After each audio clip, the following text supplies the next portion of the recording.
কেমন লাগে? ও দিদি, আমার এই ছেলেটাকে বিয়ে করানোর জন্য আপনার বাড়িতে কোনো মেয়ে হবে? হ্যাঁ হ্যাঁ হবে। এই ভেতরে যা। ও দাদা, আপনার হ্যান্ডসাম ছেলেকে নিয়ে ভেতরে আসুন। মৌলি, মা একটু ওঠো তো, ওনাদের বসতে দাও। তো এ কি পাগল নাকি? আপনার মেয়ে কি আমাদের দেখে লজ্জায় ঘরে ঢুকে গেল? বস। না না, ওটা আমার সতীনের মেয়ে, এই তো আমার মেয়ে। আমার মেয়ে রূপে গুণে সবার সেরা। না না, এ চলবে না। আপনার ওই সৎ মেয়েটার মাকে ডাকুন।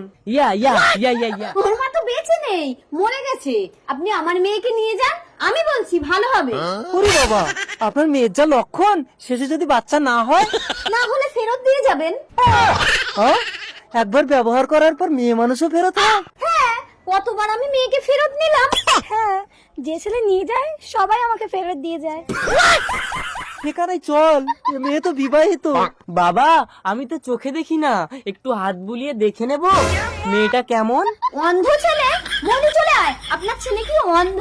না না, আমার ছেলে অন্ধ না, ও আসলে দিনের আলোয় কিছু দেখে না।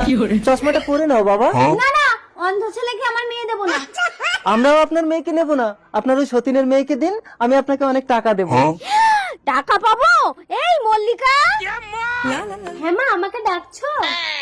এই তোকে না বলেছি পাত্রপক্ষ আমার মেয়েকে দেখতে আসলে তুই ঘরের ভেতরে থাকবি? সবসময় তোর জন্য আমার মেয়ের বিয়ে ভেঙে যায়। যা, পাত্রপক্ষ তোকে পছন্দ করেছে। অনেক ছোটবেলায় মাকে হারিয়েছি, তুমি আমার মা।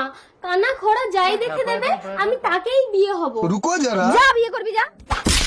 এবার তুমি খুশি তো মল্লিকা? হ্যাঁ। তোমার সৎমা নিজে তোমাকে আমার হাতে তুলে দিয়েছে।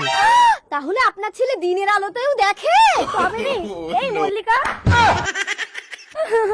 কাঁদিস না মৌলি। আসলে এরা দুজন দুজনকে ভালোবাসে।